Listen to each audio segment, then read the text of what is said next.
Hey friends, welcome back to my channel. आज हम my way इस साउथ कोरियन फिल्म के बारे में बात करने वाले हैं, जो कि 2011 में रिलीज हुई थी और IMDb पे इस फिल्म की रेटिंग है 7.7। तो आइए देखते हैं इस फिल्म की कहानी क्या है। कहानी की शुरुआत होती है मार्च 1928 कोरिया से। मूवी के पहले ही सीन में हम देखते हैं एक छोटे से लड़के को जो कि अपने पेरेंट्स के साथ जापान से कोरिया में शिफ्ट हो रहा है और उस लड़के का नाम है तात्सुओ। और तभी उनकी गाड़ी के पास से एक लड़का आता है और तात्सुओ की तरफ एक बार देख लेता है और उसे देखने के बाद दौड़ते हुए उस गाड़ी से भी आगे निकल जाता है। इसके बाद तात्सुओ और उसकी फैमिली उसके ग्रैंडफादर के घर पर पहुंच जाते हैं। यहाँ पर हम उस लड़के को भी देखते हैं जो लड़का दौड़कर गाड़ी के आगे निकल चुका था, जिसका नाम है जुनसिक। जुनसिक अपने पापा और छोटी बहन इनसू के साथ रहता है। जुनसिक के पापा तात्सुओ के ग्रैंडफादर के यहाँ काम करते हैं। तात्सुओ को देखकर उसके ग्रैंडफादर बहुत खुश हो जाते हैं और उसे गले लगा लेते हैं। तात्सुओ के पापा इनसू को कहते हैं कि उसका भाई बहुत तेज दौड़ता है। इनसू कहती है कि जुनसिक कोरिया का सबसे तेज रनर है। तब तात्सुओ कहता है कि वो टोक्यो का सबसे तेज रनर है।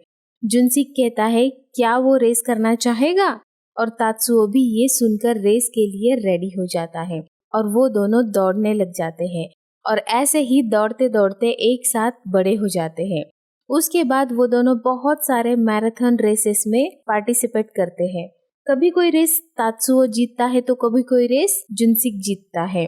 उसके बाद उनके स्कूल का फाइनल मैराथन रेस था और यहाँ पर तात्सुओ जीत जाता है। तात्सुओ के जीतने की खुशी पर उसके ग्रैंडपा उनके घर में एक पार्टी अरेंज करते हैं और उस पार्टी में एक पार्सल आता है जिसके ऊपर जापान गवर्नमेंट का नाम लिखा था। जुनसिक के पापा पार्सल रिसीव करते हैं और तात्सुओ के ग्रैंडपा के पास दे देते हैं। उसके ऊपर तात्सुओ का नाम लिखा था, इसलिए तात्सुओ उसे अपना गिफ्ट समझकर खोलने लगता है और उसके अंदर से एक डॉल निकलती है।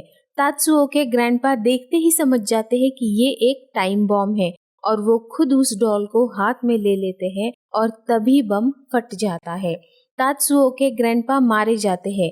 तात्सुओ और बाकी सभी सोचते हैं कि ये काम जुनसिक के पापा ने ही किया है और वो जुनसिक के पापा को पुलिस के हवाले कर देते हैं। जुनसिक और उसकी बहन बहुत बार बोलते हैं कि उनके पापा ने कुछ भी नहीं किया है, लेकिन उनकी बात कोई भी नहीं मानता। उसके बाद वो दोनों उस घर को छोड़कर निकल जाते हैं। पुलिस जब उनके पापा को छोड़ते हैं तो वो उन्हें लेकर एक छोटे से घर में रहने के लिए चले जाते हैं। पुलिस जुनसिक के पापा को इतना मारते हैं कि वो अपने चलने फिरने की ताकत खो बैठते हैं। जुनसिक हाथों से खींचने वाली रिक्शा चलाने का काम करने लगता है। एक दिन उसके रिक्शे में एक आदमी जाकर बैठ जाता है। तब वो जुनसिक को पूछता है कि क्या तुम मैराथन की प्रैक्टिस कर रहे हो, क्योंकि जुनसिक ने पैर में सैंड बैग बांध रखी थी। जुनसिक कोई भी जवाब नहीं देता। फिर वो पैसेंजर फिर से कहता है कि अगर तुम 30 मिनट के अंदर मुझे अपने डेस्टिनेशन पे पहुंचाओगे तो मैं तुम्हें डबल भाड़ा दूंगा, और अगर 20 मिनट के अंदर पहुंचाओगे तो मैं तुम्हें 3 गुना ज्यादा भाड़ा दे दूंगा। ये सुनकर जुनसिक रिक्शा को लेकर बहुत तेज दौड़ने लगता है और इतनी तेजी से दौड़ता है कि कई बार एक्सीडेंट होते होते बच जाता है। अगले सीन में हम देखते हैं कि प्रेस कॉन्फ्रेंस में स्पोर्ट्स का चेयरमैन है और तात्सुओ मीडिया को कहता है कि कोरिया में मैराथन का फ्यूचर शॉन की चुंग के साथ ही खत्म हो चुका है। शॉन की चुंग ने ओलंपिक में गोल्ड मेडल जीता था। आखिर में तात्सुओ मीडिया से कहता है कि कोरिया का अब कोई भी रनर ओलंपिक में पार्ट नहीं लेगा। इसके बाद हम देखते हैं कि जुनसिक अपने उस पैसेंजर को लेके उसी ऑफिस में ले आता है और वो आदमी 3 गुना पैसे उसे दे देता है। और जब वो ऑफिस के अंदर जा रहा था तब जुनसिक का एक दोस्त ली जोंग दाई उसे देख लेता है और जुनसिक को आके कहता है कि यही है शॉन की चुंग। जुनसिक को यकीन नहीं होता। तब ली जोंग दाई उसे ऑफिस के अंदर ले आता है। वहाँ पर वो देखता है कि शॉन चेयरमैन से कहता है कि मैराथन रेस में अगर तात्सुओ के साथ जुनसिक नहीं दौड़ेगा तो ये मैच बहुत बोरिंग हो जाएगा। और तभी मीडिया का एक आदमी जुनसिक को देख लेता है और सारी मीडिया पूछने लगती है कि अभी वो क्या कर रहा है, क्या वो अभी भी ट्रेनिंग कर रहा है। तात्सुओ कहता है कि इस रिक्शा वाले का कोई चांस ही नहीं है इस रेस में जीतने का। तब जुनसिक कहता है कि अगर उसे इस रेस में दौड़ने का मौका दिया जाए तो वो दिखा देगा कि एक रिक्शा वाला क्या कर सकता है। तात्सुओ के पापा उसे मेडिकल एंट्रेंस का फॉर्म फिलअप करने के लिए कहते हैं, लेकिन तात्सुओ कहता है कि नहीं, मैं मैराथन रनर बनना चाहता हूँ और आगे जाकर अपने ग्रैंडपा के जैसा एक बहुत बड़ा फौजी बनना चाहता हूँ। उसके कुछ दिनों बाद जब जुनसिक अपने घर पर था और तब शॉन एक चिट्ठी लेकर आता है जिसमें लिखा था कि जुनसिक रेस में पार्टिसिपेट कर सकता है। ये देखकर उसके आसपास रहने वाले सभी लोग बहुत खुश हो जाते हैं। इसी बीच हमें पता चलता है कि जोंग दाय जुनसिक की बहन से प्यार करता है और उससे शादी करना चाहता है। फिर आता है रेस का दिन। रेस शुरू होने से पहले जुनसिक के पापा उसे गले लगाते हैं और जीत के आने के लिए कहते हैं। रेस शुरू हो जाती है तो तात्सुओ पहले से ही सभी से आगे रहता है और जुनसिक मिडिल में रहता है।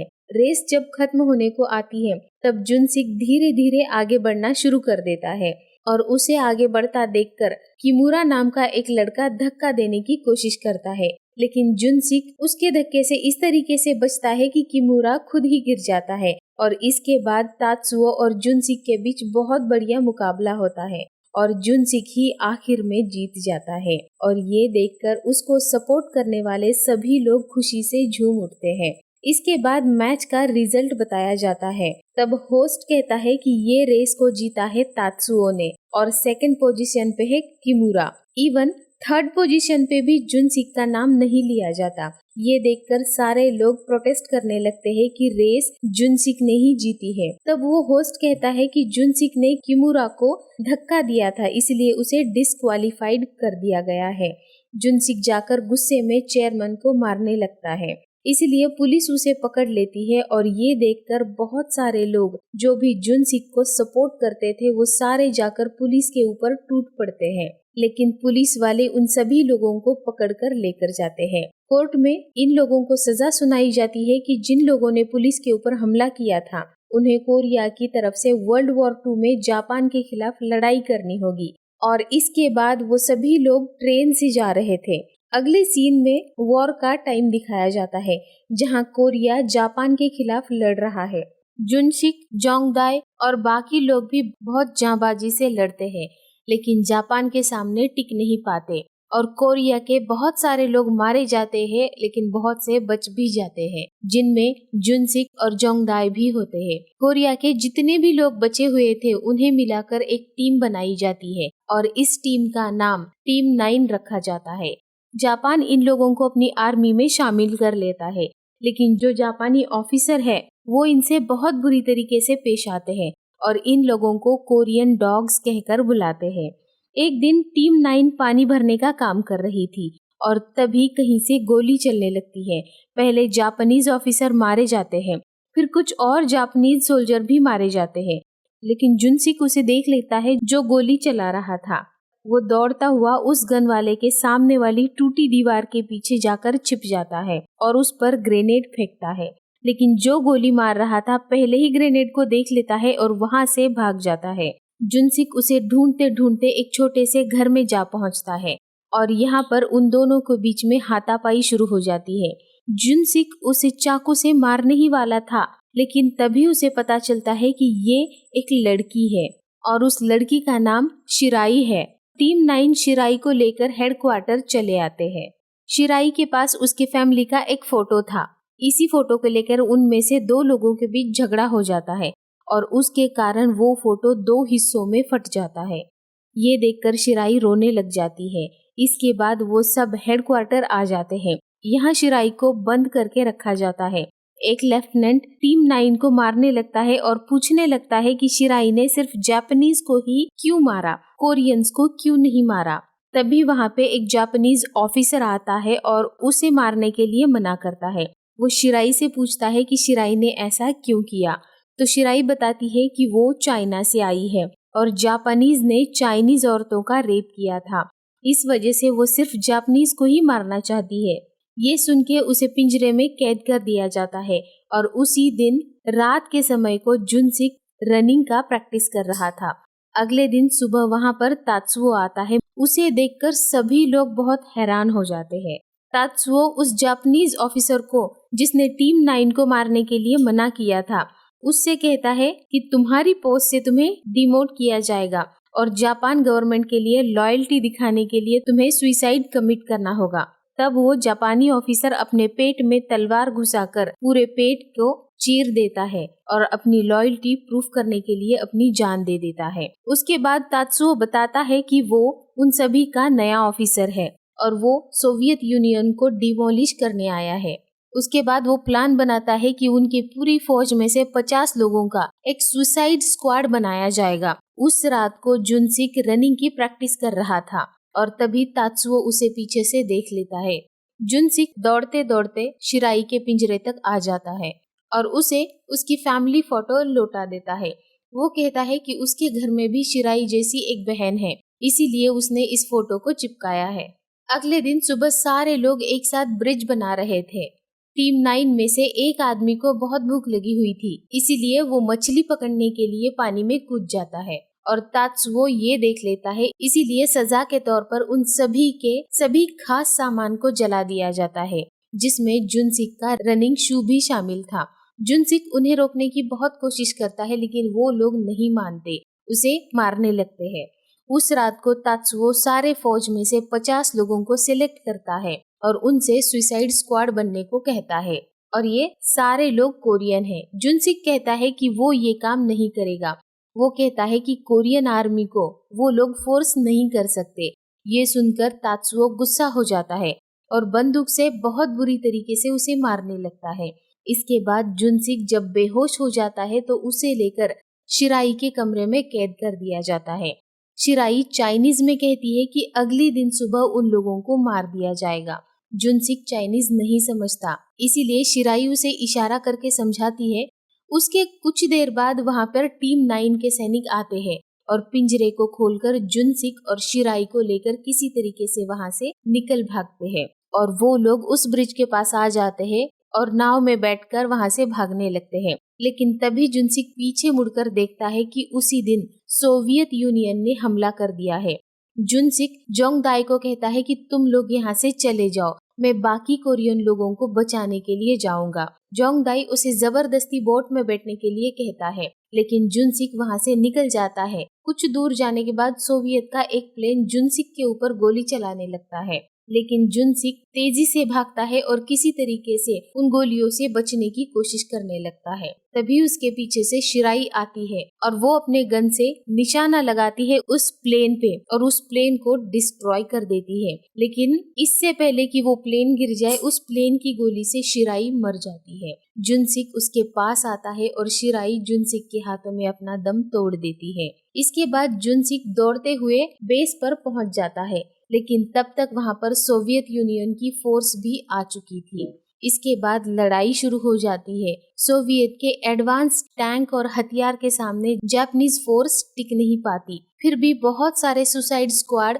अपनी जान देके सोवियत को हराने की कोशिश करने लगते हैं, लेकिन सोवियत बहुत आसानी से उन पर दबाव बनाता है। सोवियत के फौज से डरकर बहुत सारे जापानी सैनिक भागने की कोशिश करते हैं, लेकिन तात्सुओ पागलों जैसा बर्ताव करने लगता है। वो अपने ही लोगों को गोली मारता है जो भागने की कोशिश कर रहे थे, लेकिन सोवियत सेना इनको बंदी बना लेती है। उन सारे लोगों को एक ट्रेन में बिठाकर बर्फीले पहाड़ों से लेकर सोवियत ले जाया जाता है, जिनमें जुनसिक और तात्सुओ भी होता है। सोवियत जाने के बाद वहाँ के ऑफिसर तात्सुओ से कहते हैं, जापान के झंडे पर पैर रखो। तात्सुओ पैर रखने के लिए मना करता है और कहता है कि जापान फिर से पावर में आएगा।